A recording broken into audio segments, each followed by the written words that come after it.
Well, that was one of the great discoveries for me as a filmmaker to discover a Natalie Wood that I didn't suspect existed, and how relevant she is to today. I mean, you look at her, you look at her life, and you're basically seeing a woman, fighting for equal rights for women, equal pay, very much at the forefront of the LGBTQ movement. I mean, it's just so moving to see that. And that was a big surprise for me. Not so much for you, Natasha, was it? Not so much for me. I mean, she was very much, and I remember her to be an incredibly empowered woman. And, she was the boss of our household, the boss of our family, and very much the person that her friends called for advice. So, I knew that she held that power.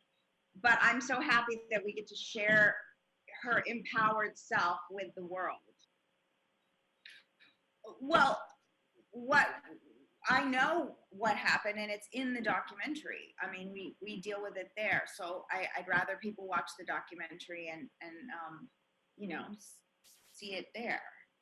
The thing that was super important, Eric, was to do a documentary that didn't feel like an investigation because there's no need to investigate anything.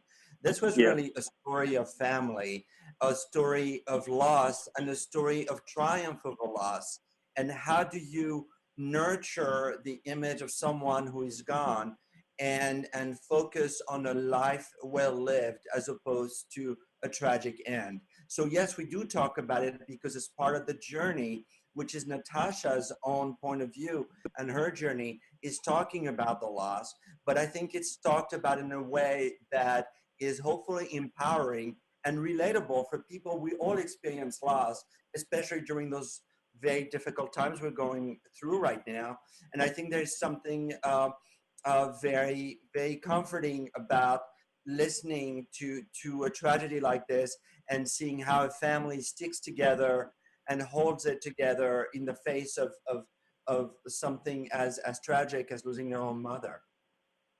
Well, he came into my life. RJ came into my life when I was about a year and a half, and so I've only ever known him as my father. I really do feel that I have two fathers.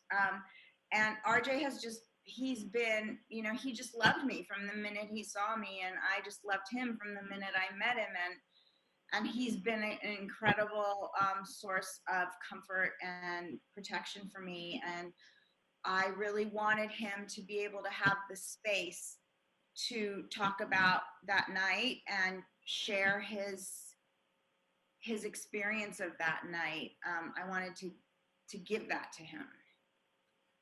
Eric, something that was really extraordinary from my point of view was to discover that Natalie Wood herself was very much of a nurturer, because she'd been an actor since her childhood. I think she felt that she needed to nurture people, her friends, her family, and so on. And I found the same quality in RJ.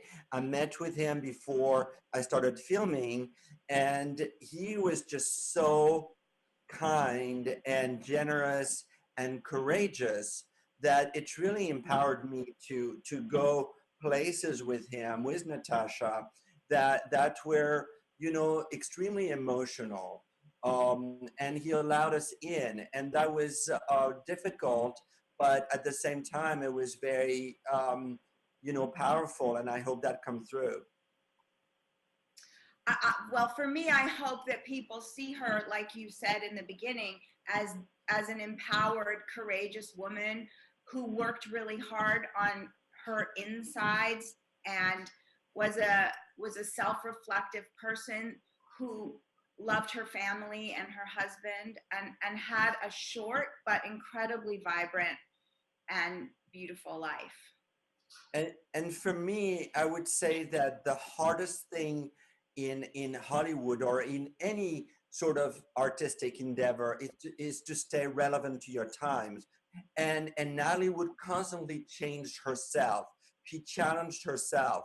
And I think there's a message here for younger generation and younger people you know, regardless of the fact that they may know or not know who Natalie Wood is to have the courage to constantly evolve with your times and constantly change and be courageous and curious of the world.